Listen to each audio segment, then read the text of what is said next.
जिस पल का सभी को इंतजार था कि आखिर सजा जो है वो यासीन मलिक को क्या मिलने वाली है, क्या उसे उम्र कैद मिलने वाली है या फिर सजाए मौत, फांसी की सजा दी जाएगी। पूरे दिन आज यही चर्चा चल रही थी और अब इसका खुलासा जो है वो पूरे तरीके से हो चुका है। कोर्ट ने अपना फैसला सुना दिया है। पटियाला हाउस कोर्ट की बात की जाए तो एनआईए ने अपनी तरफ से मौत की सजा की डिमांड की थी। उन्होंने कहा था कि यासीन मलिक ने जिस तरह के काम किए हैं, जो टेररिज्म को उसने बढ़ावा दिया है, मासूम लोगों को की जिंदगी उसने छीनी है, 4 जो एयरफोर्स के जवान थे उनको उसने मार गिराया था, उन सभी को लेकर वो दलीलें दे रहे थे कि इसे मौत की सजा जो है दी जानी चाहिए। लेकिन अभी जो फैसला आया है, जो दलीलें पेश की गई थी, जो पूरी चीजें देखी गई और जज के सामने लाई गई थी, जज ने उस पर अपना फैसला सुनाया है कि यासीन मलिक को उम्र कैद की सजा जो है वो सुनाई जाती है। यानी कि अब उन्हें उम्र कैद की जो उनकी पूरी जिंदगी है वो उन्हें कैद में गुजारनी पड़ेगी। अब देखना होगा, क्योंकि टेरर फंडिंग केस की बात की जाए तो उसको लेकर ही ये सारा मामला चल रहा था। हालांकि इसमें बहुत सारी चीज़ें और भी जोड़ी गई थी एनआईए की तरफ से। एनआईए ने पूरे तरीके से अपने आप को झोंक दिया था यासीन मलिक के पीछे। हर एक चीज़, हर एक पहलू, हर एक छोटी छोटी चीज़ को जो है वो कलेक्ट किया था। अपनी पूरी तैयारी करके वो कोर्ट में आए थे, हर चीज़ उन्होंने पेश की। वो लेकिन चाहते थे, एनआईए ने सीधे तौर पर कहा था कि यासीन मलिक जो आतंकवादियों का साथ दे रहे थे, अलगाववादी के नाम पर वो लोगों को, आम जनता को, जो हमारे पुलिस के लोग हैं या फिर हमारे जो एयरफोर्स के 1990 में जो उन्होंने हमारे 4 पुलिस ऑफिसर्स एयरफोर्स के जो थे उन्हें मार गिराया था, इन सभी को लेकर वो कह रहे थे कि ऐसे आतंकवादी को मौत की सज़ा होनी चाहिए। लेकिन कुछ दिन पहले जो पहले कोर्ट में पेश किया गया था उसमें यह कहा गया था, यासीन मलिक ने कहा था कि मैं अपने जुर्म जो है वो कबूल करता हूं। उसने कबूलनामा जो है वो मान लिया था, एक्सेप्ट कर लिया था। लेकिन अभी जो उम्र कैद की सज़ा जो है वो यासीन मलिक को सुना दी गई है। साथ में ही कहा गया है कि 10 लाख रुपए का जुर्माना भी जो है वो यासीन मलिक पर लगाया गया है। पैसे की बात नहीं है, बात है तो ये अगर देखा जाए यासीन मलिक को, हम आपसे पूछते हैं आप क्या सोच रहे थे, इसे क्या सज़ा मिलनी चाहिए ऐसे इंसान को जो इंसान कहलाने के भी लायक नहीं। अभी से थोड़ी देर पहले जब से ये पूरा आज के 4 बजे पहले कहा जा रहा था कि फैसला आएगा, फिर 4:30 बजे हुआ, फिर थोड़ी देरी हुई। यासीन मलिक को जो एनआईए की जहां पर कोर्ट उनकी जो हवालात है इसी कोर्ट में वहां पर रखा गया था। जज अपने चैम्बर में था, पूरी चीज़ों को देख रहे थे और ये सोच रहे थे कि क्या सज़ा जो है वो देनी चाहिए। लेकिन सज़ा के तौर पर अब उन्हें उम्र कैद, अब उसे उम्र कैद की सज़ा जो है वो सुनाई गई है। साथ में ये कहा गया है कि यासीन मलिक को 10 लाख रुपए का जुर्माना भी लगाया गया है। यानी कि अब अपनी ज़िंदगी, उन्हें जो पूरी ज़िंदगी है यासीन मलिक को, वो कैद में गुजारनी पड़ेगी। सबसे पहले यही देखा जा रहा था कि क्या होगा, हर कोई इंतज़ार कर रहा था। वहीं जो एयरफोर्स के ऑफिसर थे रवि खन्ना, उनकी जो वाइफ है वो भी इतने सालों से इंतज़ार कर रही थी। हर बार ये कहती थी कि मैं लंबे अरसे से इंतज़ार कर रही हूँ, आखिर उस इंसान को क्यों नहीं सज़ा दी जा रही है जिसने इतने सारे जो है इतने सारे मासूम लोगों को जो है उनकी ज़िंदगी जो है वो उसने छीन ली। और अभी देखा जाए तो पटियाला हाउस कोर्ट का, जो दिल्ली का पटियाला हाउस कोर्ट है, उसमें यह सज़ा जो है वो सुना दी गई है। अब सीधे तौर पर यह भी देखना होगा कि एनआईए की तरफ से, मैंने पहले कहा, एनआईए की तरफ से ये कहा जा रहा था कि हम फांसी की सज़ा जो है वो मांग कर रहे हैं। और एनआईए ने कहा कि अगर यासीन मलिक को फांसी की सज़ा नहीं सुनाई जाती है तो फिर हम इसके बाद हाई कोर्ट में अपील करेंगे। जो हम चाहते हैं वो हम हाई कोर्ट में डिमांड करेंगे कि यहाँ तक जो उम्र कैद की बात की जा रही है, हमें उम्र कैद तक नहीं रहना है, हमें यासीन मलिक को फांसी के तख्ते तक पहुँचाना है, ये एनआईए ने कहा था। और वो ये कह रहे थे कि अब अगर ऐसा फैसला आएगा उम्र कैद का तो हम इस पूरी चीज़ को जो है वो हाई कोर्ट तक लेकर जाएंगे। अब ये देखना होगा कि कब एनआईए की टीम जो है, जो इस पूरे काम को देख रही थी, इस पूरी चीज़ को देखा जा रहा था, वो कब हाई कोर्ट का दरवाज़ा जो है वो खटखटाती है। लेकिन पूरे देश की नज़रें जो थी वो इस फैसले पर टिकी हुई थी। वही पाकिस्तान पूरे तरीके से बौखलाया हुआ था। पाकिस्तान को काफ़ी ज़्यादा मिर्चें जो थी वो लग चुकी थी। शाहिद अफरीदी जो पाकिस्तान के क्रिकेटर हैं वो कह रहे थे कि ये जो है यासीन मलिक, इसे फंसाया जा रहा है, बेबुनियाद उन पर झूठे आरोप जो है वो लगाए जा रहे हैं। इस तरह की बातें जो है वो शाहिद अफरीदी की तरफ से कही जा रही थी। पाकिस्तान के बहुत सारे ऐसे पॉलिटिशियंस हैं, उनकी तरफ से ये कही जा रही थी। और वही कश्मीर की बात की जाए तो वहाँ जहाँ के यासीन मलिक जहाँ का ये रहने वाला था, उस इलाके में पूरे तरीके से चार चौबंद जो है वो सिक्योरिटी लगाई गई थी। यही समझा, अगर पूरे कश्मीर की बात की जाए तो पूरे कश्मीर में ही सिक्योरिटी बढ़ा दी गई थी इस फैसले को देखते हुए कि कोई भी फैसला आएगा लेकिन सिक्योरिटी जो है वो चाहिए ही चाहिए। जम्मू की बात की जाए, दिल्ली की बात की जाए, जहाँ पर यह फैसला सुनाया जा रहा है वहाँ पर भी सुरक्षा जो है वो चाक चौबंद कर दी गई थी। पूरे तरीके से जो है छावनी के में तब्दील कर दिया गया था कोर्ट परिसर। और वहीं कश्मीर की बात की जाए तो वहाँ पर भी पूरे तरीके से चाक चौबंद सुरक्षा कर दी गई थी। जहां का यासीन मलिक रहने वाला है वहां पर भी सुरक्षा पुख्ता तरीके से रखी गई थी। और थोड़ी देर पहले ही, अभी क्योंकि फैसला आना था उससे पहले ही वहां पर पत्थरबाजी यानी कि स्टोन पेल्टिंग के जो तस्वीरें हैं वो भी सामने आई है।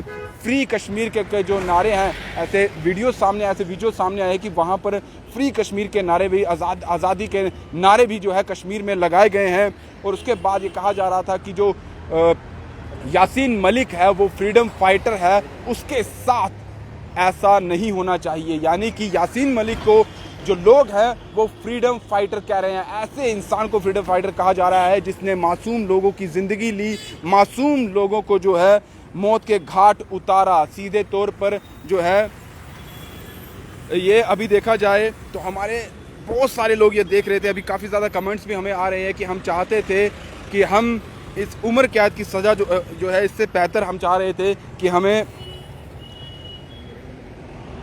फांसी की सज़ा जो है वो हम चाहते थे। हमारे साथ, क्योंकि हमारे साथी हैं रविंदर सिंह, हम उन्हें भी फ़ोन लाइन पर लेंगे, उनसे भी बातचीत करेंगे वो किस तरह से इस फैसले को देखते हैं, क्योंकि पूरे देश की नज़रें जो थी वो इस फैसले पर टिकी हुई थी। हमारे साथ हमारे सीनियर संवाददाता रविंदर सिंह हैं, इन्हीं से बात करते हैं। सर, किस तरह से आप इस फैसले को देखते हो, क्योंकि पूरे देश की नज़रें जो थी वो इस फैसले पर टिकी हुई थी। NIA ने कहा था कि हम फांसी की सज़ा चाहते हैं और जहाँ तक उन्होंने अपनी दलीलें दी थी हर चीज़ उन्होंने रख दी थी, पूरा अपना जो देखा गया था हर चीज़ उन्होंने झोंक दी थी और वो चाहते थे कि फांसी की सज़ा हो, लेकिन कोर्ट ने उम्र कैद की सज़ा सुनाई है। किस तरह से देखते हैं आप इस फैसले को?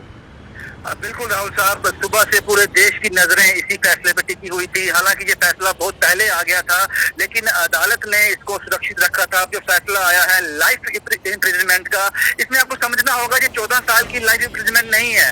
ये जब तक यासीन मलिक जिंदा रहेगा, सलाखों के पीछे रहेगा, जेल के अंदर रहेगा, इसका मतलब ये है। इसको अगर हम संक्षेप में बताएं तो उसके साथ साथ जैसे कि हम शुरुआती दौर से आपको इस पे अपडेट कर रहे हैं कि स्क्वाड्रन लीडर रवि खन्ना की पत्नी, ऐसे और कई परिवार जो 4 ऑफिसर थे इसके उन जिनको यासीन मलिक ने मारा था, उन सब की नजरें इस पे थी। और जब भी हम इस वक्त हम निर्मल खन्ना के घर में हैं तो जाहिर सी तौर पर एक खुशी की लहर उनके चेहरे पे जरूर है कि लगभग 32 साल 4 महीने के बाद उनको इंसाफ मिला। वो कोर्ट के इस वर्डिक्ट से बिल्कुल खुश हैं, सेटिस्फाई हैं और वो चाहते हैं कि जो बाकी मामले यासीन मलिक के खिलाफ हैं उन पर भी ट्रायल फास्ट हो जाए और जल्द से जल्द उनको उस पर भी सजा सुनानी चाहिए। क्योंकि उन्होंने जब हमसे बात की, मीडिया से बात की, पहले तो उन्होंने बात करने से मना कर दिया। उन्होंने कहा जब तक मैं अपने कानों से वो फैसला सुन नहीं लेती, क्योंकि इन कानों ने 32 साल 4 महीने तक अपने पति के हत्यारे को सजा का इंतजार किया है।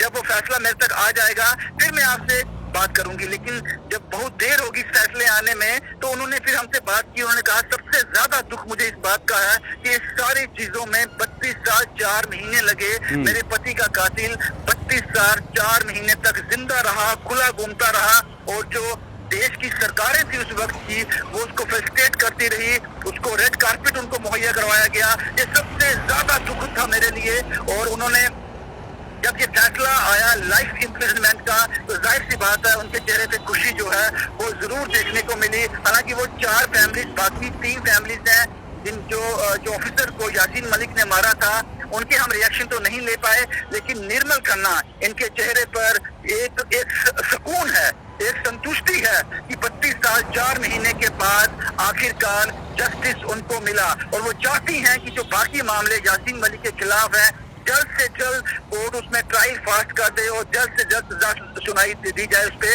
और सबसे बड़ी बात राहुल साहब यहाँ ये समझनी होगी, यहाँ पर इस फैसले की बात की जाए तो यहाँ पर लाइफ इम्प्रिजनमेंट का मतलब है उम्र कैद 14 साल नहीं। जब तक यासीन मलिक जिंदा रहेगा वो जेल के अंदर रहेगा।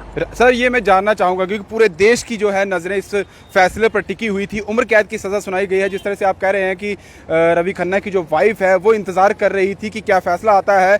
इतना समय लग गया फैसला आने में, चलिए अब फैसला आया है, लेकिन क्या वो उम्र कैद से संतुष्ट है? क्या वो ये वो नहीं, उनका नहीं लगता कि फांसी की सजा जो है वो यासीन मलिक को देनी चाहिए थी?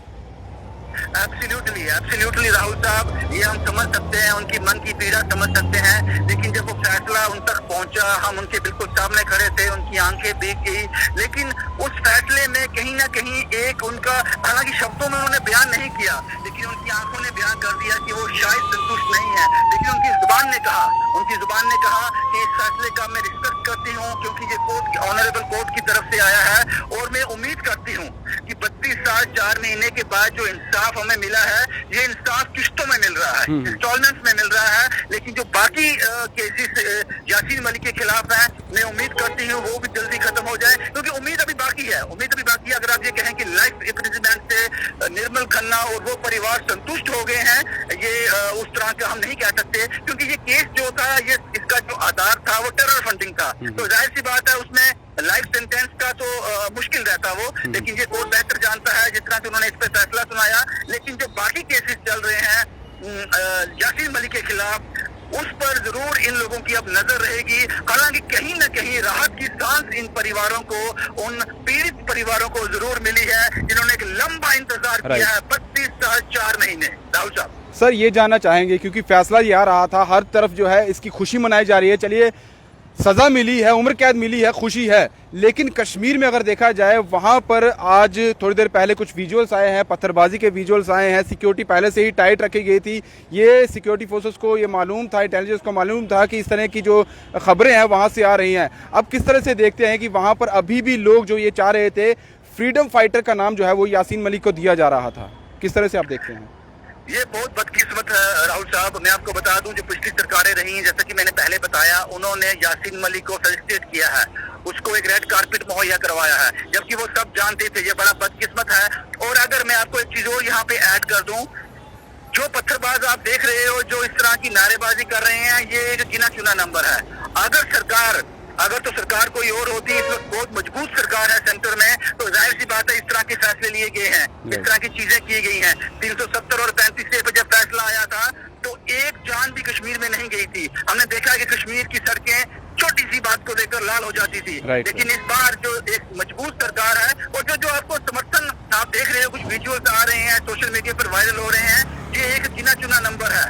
जो समर्थक हैं यासीन मलिक के, जो आइडियोलॉजी को फॉलो करते हैं, लेकिन ये गिना चुना नंबर है। जाहिर सी बात है, अगर एक मजबूत सरकार केंद्र में नहीं होती तो आज कश्मीर के हालात जो है वो बद से बदतर होते इस फैसले के बाद, या तो ये फैसला होता ही नहीं। हमें 32 साल 4 महीने का इंतजार लगा, लेकिन जो आप विजुअल आप देख रहे हो, जिस तरह की खबरें कश्मीर से आ रही हैं, ये एक गिनता हुआ नंबर है। ये कुछ ऐसे नंबर हैं जो हाथ से गिने जा सकते हैं, लेकिन मैं जानता हूँ कश्मीर के लोग भी आतंकवाद से परेशान हैं। वो चाहते हैं कि आतंकवाद का खात्मा हो, प्रोग्रेस हो, तरक्की कश्मीर में दाखिल हो, उनके बच्चे बंदूक नहीं कलम से अपना मुस्तकबिल लिखें। तो सभी लोग, मुझे लगता है, गिने चुने लोगों को छोड़कर जो उंगलियों पर गिने जा सकते हैं, बाकी लोग इस फैसले से उसका जरूर रिस्पेक्ट कर रहे होंगे। राहुल साहब सर, जिस तरह से ये देखा जा रहा है कि कोर्ट ने अपना फैसला सुना दिया है, एनआईए की तरफ से कहा जा रहा था कि अगर उम्र कैद होगी तो हम हाई कोर्ट में अपील करेंगे, तो आपको क्या लगता है एनआईए अब अपना अगला रुख जो है वो हाई कोर्ट की तरफ करेगी? क्योंकि उनका यही कहना है कि हम उम्र कैद से नहीं संतुष्ट होंगे, हम चाहेंगे कि फांसी की सजा जो है वो यासीन मलिक को मिलनी चाहिए।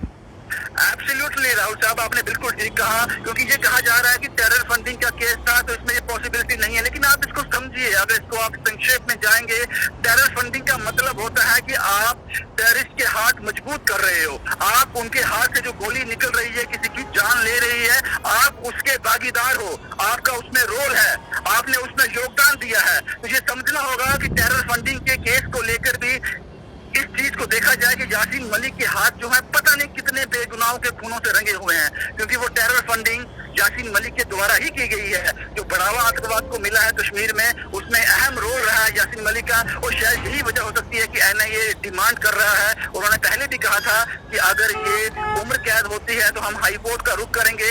अब ये देखना होगा कि NIA अपने फैसले पर स्टिक रहती है या फिर उसके पास क्या आधार है, क्या तथ्य है जिसके आधार पर वो हाई कोर्ट मूव करेगा। लेकिन NIA अब ये सुरक्षित है कि अब वो किस तरह से अपना अगला जो रुख है वो करेंगे। लेकिन ऐसी बात है कि अगर NIA ये डिमांड कर रहा था, उसके पीछे जरूर वजह रही होगी। उनका तर्क यही रहा होगा कि जब किसी भी ऑर्गेनाइजेशन को, किसी भी चीज को आप टेरर फंडिंग करते हो, उनको पैसे मुहैया करवाते हो, तो आप उनकी हाथ मजबूत कर रहे हो। तो जाहिर सी बात है एक संगीन आरोप था। तो NIA का क्या मूव है ये आने वाले दिनों में पता चलेगा। सर एक चीज़ और जानना चाहूँगा मैं, क्योंकि पाकिस्तान हमेशा बौखला जाता है जब भी भारत के अंतरिम कोई चीज़ें होती हैं। भारत जब इस तरह के काम करता है, भारत की सरकार जो है कश्मीर को लेकर जो वहाँ पर अलगाववाद और आतंकवाद को पनपने देते हैं, उन पर जब कार्रवाई करता है पाकिस्तान बड़ी बौखलाहट आ जाती है। पाकिस्तान कहता है कि ये गलत हो रहा है। वहीं के उनके बहुत सारे मिनिस्टर जो हैं, ऐसे डिप्लोमेट हैं जो भारत में रहकर गए हैं, पाकिस्तान में अब वो हैं, रिटायर हो चुके हैं। शाहिद अफरीदी जो उनके क्रिकेटर हैं, उनकी तरफ से ऐसे ट्वीट आ रहे हैं कि ये जो सरकार कर रही है,